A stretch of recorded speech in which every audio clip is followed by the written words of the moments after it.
మీతోనే నా సౌభాగ్యం ఉంది.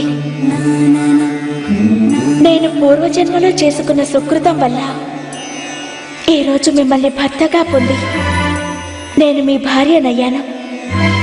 నిన్ను నేను ప్రేమగా చూసుకుంటాను. నీవు ఎల్లప్పుడూ నిశ్చింతగా ఉండవచ్చు. సుఖంలో దుఃఖంలో కూడా నీకు నేను తోడుగా ఉంటాను. మీ నుంచి నాకు ప్రాప్తించే వాటితో నేను సంతుష్టిరాలినై పిల్లల నుంచి వృద్ధుల వరకు మన కుటుంబాన్ని పాలిస్తాను.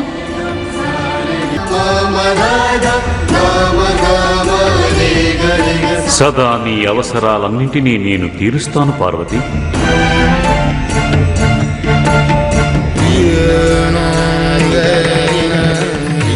పరాయి స్త్రీని నేనెన్నడూ కన్నెత్తైనా చూడను.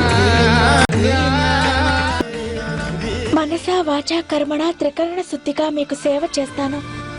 నీవు లేకుండా యజ్ఞము అలాగే ధర్మార్థ కార్యములు చేయబోను.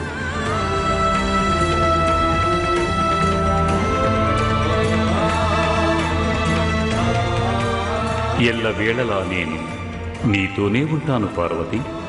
సుఖదుఖాలలో మీకు తోడు నీడగా ఉంటాను. పరాయి పురుషుని సమీపానికి కూడా నేనెప్పుడు వెళ్ళను. అత్తమామలకు సేవ చేస్తాను. యజ్ఞాలు ఇతర కార్యాలలో మీకు సహాయం చేస్తాను.